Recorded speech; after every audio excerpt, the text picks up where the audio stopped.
Oi gente, eu sou o Neto, esse aqui é o canal 1000 Páginas e é hora de embarcar no trem da loucura do Loki.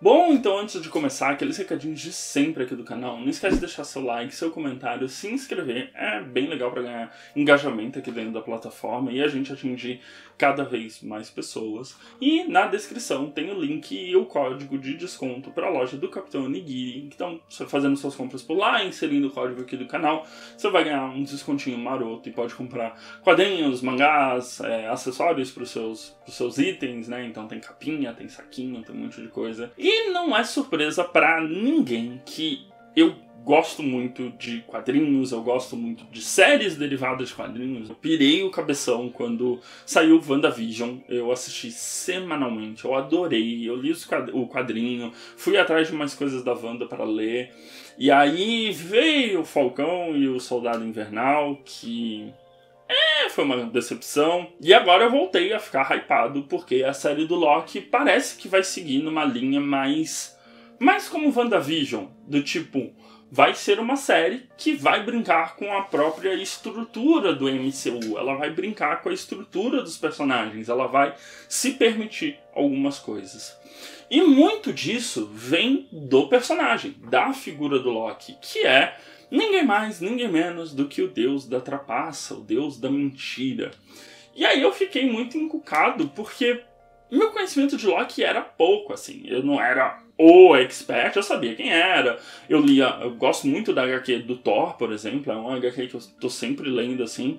Só que o Loki é um personagem um pouco complexo nos quadrinhos, porque ele tem diversas encarnações. Então a gente tem o Loki, a gente tem o Kid Loki, a gente teve uma época que teve a Lady Loki, a gente teve o King Loki, a gente teve o Jovem Loki, a gente tem o Loki atual. O modo como ele foi mudando dentro dos quadrinhos tá bem conectado com a figura do Loki nos cinemas, assim. Então é até curioso ver essa similaridade e como a série do Loki ela vai brincar com essas estruturas, ela vai ter easter eggs de várias coisas do Loki e no fim do vídeo eu quero até comentar sobre uma teoria que eu peguei um compiladão do o que nós temos de quadrinhos do Loki, essencialmente, que trabalham o personagem e que vale a pena dar uma olhada, principalmente se você quiser. Se você gostar da série, estiver empolgado para a série e quiser dar uma aprofundada no assunto. E aí, em 2004, a gente vai começar com a primeira série solo, assim, do Loki, que foi feita pelo Rob Hoddy. Basicamente é o Loki vilão. É ele se apossando do Mjolnir, é ele tretando com o Loki. É a primeira vez que a gente tem a Marvel olhando para um vilão e dando algum tipo de background. São 4 volumes, é bem rápido. Saiu encadernado aqui no Brasil.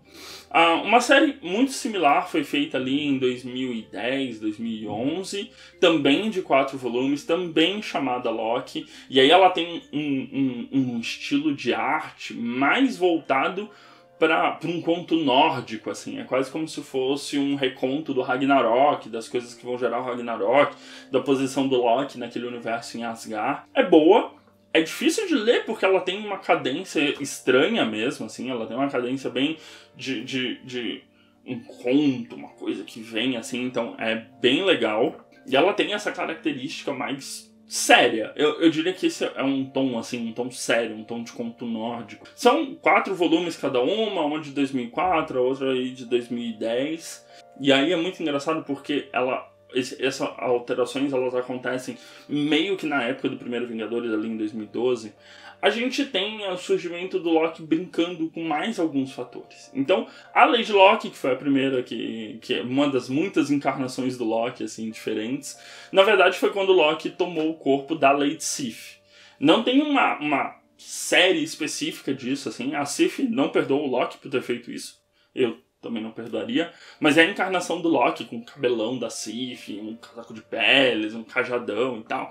Então é uma encarnação muito legal, mas a partir dali a gente tem um Loki meio alterando de vilão, o vilão per se, assim, nessa fase pós-2012, para uma caminhada de redenção. E aí a gente tem a morte do Loki em um determinado ponto das histórias do Thor, em que ele morre porque ele decide salvar Asgard, foi ali no meio daquele Reinado Sombrio, da saga do Reinado Sombrio. Ele morre, ele trai o Norman Osborn, morre e tudo mais. Só que o Loki, ele conversa com a Hela e ela não vai escrever o nome dele nos livros dos mortos. Então ele vai ganhar a chance de reencarnar. E ele reencarna como uma criança, o novo Kid Loki. Ele reencarna como uma criança francesa. O Thor encontra o Kid Loki. Tudo isso ocorre dentro dos quadrinhos do Thor, tá? Ele não é uma série só desses acontecimentos. Então é mais difícil passar uma cronologia. E aí a gente entra em séries específicas desse personagem. A gente vai ter o Journey into Mystery, que pegou a fase da Saga do Medo. E ele também tem o Jovens Vingadores. Ele fez uma das composições dos Jovens Vingadores, junto com o Icano, junto com o Hulkling, junto com a Chaves. O Jovens Vingadores é uma HQ bem legal de ler, assim. Ela é de 2011 a 2013, assim. Então é uma HQ bem legal, assim, do Kid Loki. E ele era uma criança, assim. E aí tem todo um lance de... Tá, ele é uma criança, mas... E o Loki? O que aconteceu com o Loki? Esse Loki que tá aqui é um outro Loki? É uma outra pessoa? É o mesmo Loki reencarnado? Ele tem ou não tem as memórias, assim? E aí, essa criança, ela passa por uma transformação. E em 2014, a gente ganha uma das séries do Loki que eu achei mais divertidas de ler, que é o Loki, a agente de Asgard, em que... Odin não é mais o rei, a Freyja e outras duas deusas são o triunvirato real, a All-Mother, né, a grande mãe. E ele agora é jovem, né, então o Kid Loki meio que desapareceu e tem esse jovem Loki no lugar. Ele vai morar na Terra e ele passa a fazer missões para Grande Mãe. Ele faz essas missões para o Triunvirato e a cada missão bem sucedida para Asgardia, ele tem um dos seus pecados apagados do livro da história. Então, às vezes que ele tentou matar os Vingadores, ou algum grande plano dele para destruir Asgard, ou a vez que ele tomou o trono de Odin, ou a vez que ele fez alguma maquinação, tudo isso vai sendo apagado. Em determinado momento da história, a gente tem a presença do King Loki, que é uma versão mais velha, ela vem do futuro, e basicamente ela promete pro Triunvirato falando assim: escuta o que eu tô falando, eu venho do futuro, se você me escutar, o seu reinado será longo e próspero. Óbvio, é o King Loki, ele se tornou o deus da maldade nesse futuro, e aí ele meio que tenta evitar que o Loki jovem tenha sucesso nas suas coisas. Tudo faz parte de um plano maior do King Loki para impedir que o jovem Loki, que em teoria é bom, ele siga nesse caminho de herói. E aí é uma série um pouco difícil porque ela ocorre entre alguns grandes arcos da Marvel. Então ela tem um pedaço que ela tá na Secret Wars, ela pega o Pecado Original, ela pega também aquele arco em que o Caveira Vermelha roubou o cérebro do Professor Xavier e se transformou no maior telepata do mundo, mudando o cérebro dos heróis para os vilões. Enfim, uma bagunça. Mas o arco do Loki, basicamente do jovem Loki, é apagar seus pecados, se redimir, impedir que o King Loki transforme ele num vilão, e o mistério de ele é ou não é a versão mais velha do Kid Loki. E a resposta é que ele não é. O jovem Loki, ele é um eco, ele é o fantasma do passado do Loki, que estava preso na alma de um pássaro que acompanhava o Kid Loki, e basicamente ele mata a alma do Kid Loki e toma seu corpo. E o King Loki, que veio do futuro, ele é esse Loki, só que ele é porque mesmo ele conseguindo apagar todo o passado ruim que ele fez, ele não é aceito pelos Asgardianos. Como eles são deuses, eles não esquecem, eles não perdoam. Então, ele não consegue se conectar com o seu povo. Então ele se torna full mauzão, do tipo, eu tentei ser bom, ninguém me ajudou, eu paguei meus crimes, todo mundo continua me tratando meio mal, eu vou tacar o terror. E aí ele se torna o King Loki, porque ele toma a Terra, mata todos os humanos e se torna o rei da maldade. É uma série que, como a própria perspectiva do Loki, ela brinca muito com qual Loki que a gente está falando, qual é o futuro do Loki, o que vai acontecer. E ela acaba de uma maneira muito inteligente, que é o jovem Loki, né, esse que é o Echo, fazendo as pazes com todas as versões do Loki possíveis. Assim, ele faz as pazes meio com o que ele poderia ter sido, ele faz as pazes com o espírito do Kid Loki, ele faz as pazes com a Lady Loki, né, a versão feminina dele, assim. E aí ele ressignifica o que é ser o deus da trapaça e da mentira. Porque o Odin, o espírito sábio do Odin, ele fala pra ele do tipo, o que são verdadeiramente mentiras? Pra que servem as mentiras? E aí o Loki se transforma, na verdade, no deus das histórias. Porque o que são histórias se não mentiras que a gente conta pra trazer alguma mensagem, pra aliviar o coração das pessoas, ou pra deixá-las felizes, entenderem alguma coisa. A partir dessa série do Agente de Asgard, o Loki ele se ressignifica. E ele se torna mais parecido com o Loki do MCU.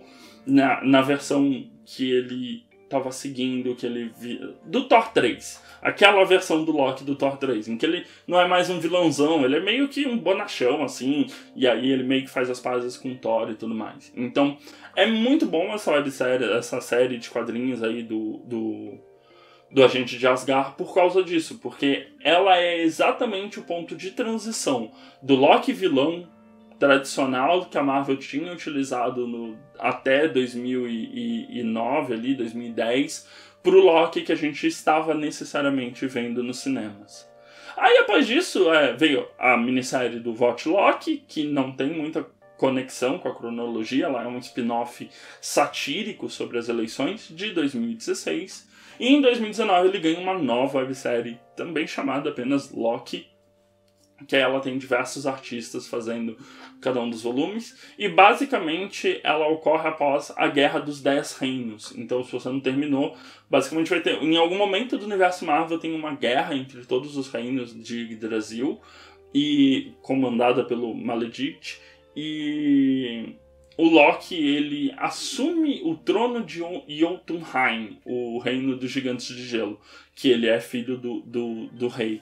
Então, é um King Loki. No fim das contas, a história do Loki toda leva ele pro King Loki. Ainda é essa versão do Agente de Asgard, que tá como King Loki, mas ele agora tá mais pra um anti-herói, na verdade. Ele quer aproveitar, ele tem um reino agora, ele tem que me ligar nessas questões de governança e tudo mais. Então, é bem divertida de ler. Ela começou a sair em 2019, tem 5 volumes, pelo menos no Marvel Unlimited, que é onde eu leio os meus quadrinhos, tá ali até o volume 5. É o Loki que a gente tá acostumado mais a ver nos cinemas, assim. E foi uma jornada, assim, sabe? É muito uma jornada, porque se você parar pra pensar, a primeira série solo dele, assim, é de 2004, em que ele era um vilãozão, queria tomar o martelo e tudo mais, pra gente chegar em 2019 numa série própria dele em que ele é um rei, ele não é mais um vilão, ele tem boa relação com o Thor,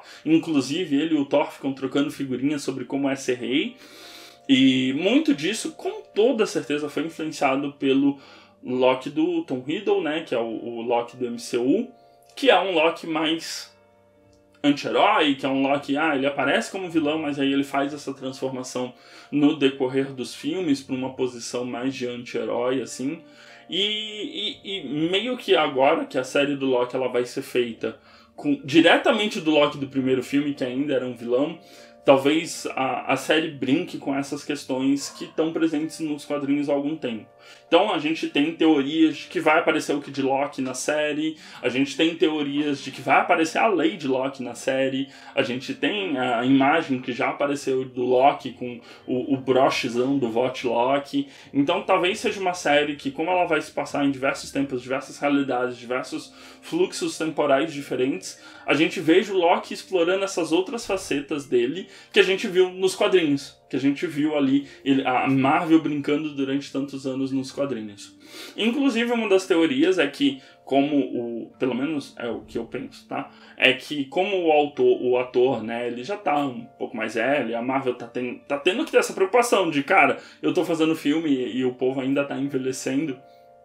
talvez seja o ponto ideal para matar esse Loki do Tom, e aí aparecer ele como o Kid Loki, depois ele evoluir para o Jovem Loki. Como a gente já tem aí o Icano, a gente já tem o Celery, que são os filhos da Wanda, a gente pode ter o Kid Loki surgindo nessa série para fazer uma formação dos Jovens Vingadores, por exemplo. Então, existem algumas questões que essa série podem trazer e que... Ok, dá um certo trabalho sair lendo tudo do Loki, assim, mas se você focar nos principais pontos de mudança, né, então, lê um pouco dos Jovens Vingadores que tem o Kid Loki, lê a série do Agente de Asgard e lê essa série de 2000, que está saindo agora de 2019, você consegue ter uma noção meio do que vai acontecer, mas foi muito divertido, é um personagem gostoso de ler as aventuras dele, porque ele não tá no ato de herói ali, ele não tá fazendo heroísmo. Em nenhuma dessas aventuras dele ele tá sendo um herói, assim, acho que só nos Jovens Vingadores que ele tá essencialmente sendo herói, mas nas HQs próprias do Loki, ele tá fazendo coisas em proveito próprio. Se ajudar as outras pessoas em volta dele, ótimo. Se não ajudar, é isso, entendeu? É o que eu quero. E talvez a gente veja essa transformação de o deus da trapaça para o deus das histórias na série, o que vai ser muito interessante. E eu torço muito para aparecer a Lady Loki, que é uma das encarnações mais glamurosas do Loki e tal. Foi muito legal ler esses quadrinhos, fica a minha indicação para você ler. Focaria muito no Agente de Asgard, para pegar esse ponto de mudança e para poder entender... Ah, então meio que o Loki do MCU é esse cara, assim. Eu li tudo isso pelo app da Marvel, né, a Marvel Unlimited, que é um plano de assinatura em que você lê os quadrinhos em inglês, e aí tem muito da base, assim, histórica da Marvel, mas muitos desses títulos saíram no Brasil ou vão sair no Brasil. Então, o Agente de Asgard, ele já saiu aqui no Brasil, acho que a gente encontra ainda a versão capa dura dele. O Vought Loki vai sair agora em junho também, provavelmente aproveitando o hype aí da minissérie. E o Loki de 2019, que eu não sei onde tá, porque eu não tenho acompanhado os quadrinhos brasileiros, então eu não sei se a Panini colocou dentro do quadrinho do Thor, ou se vai sair um compilado, porque muitas vezes quando a gente tem séries de um personagem único, a Panini faz um compilado, né? Volume do 1 a 5 é o volume 1 brasileiro, então vale a pena ficar de olho, mas é bem tranquilo. Até a série de 2004 e de 2009, que são mais antigas do Loki vilão, é bem tranquilo achar as edições capa dura pela Panini. E é isso, assim, sabe? Foi muito Loki, foi muito quadrinho lido nas últimas semanas. Algumas histórias maravilhosas. Se você me acompanha pelo Twitter, você viu eu postando print adoidado das cenas, assim. Até porque o jovem Loki, eles desenharam ele muito bonito, assim. Então tem muito print. É só me acompanhar nas redes que você vai ver sempre que eu tô lendo ali. E eu quero saber de vocês se vocês estão empolgados com essa série. Eu tô muito empolgado. Eu espero que ela seja boa, tipo WandaVision, assim, e não ruim, igual Falcão e o Soldado Invernal. E sim, gente, eu tô falando que Soldado Invernal e o Falcão foi ruim, tá? Lidem com isso. E é isso. A gente se vê então no próximo vídeo. Não esquece de dar uma olhada nos vídeos recomendados que fica aqui do meu lado direito. E se inscrever na bolinha do meu lado esquerdo para continuar me acompanhando. Um beijo grande. Tchau, tchau.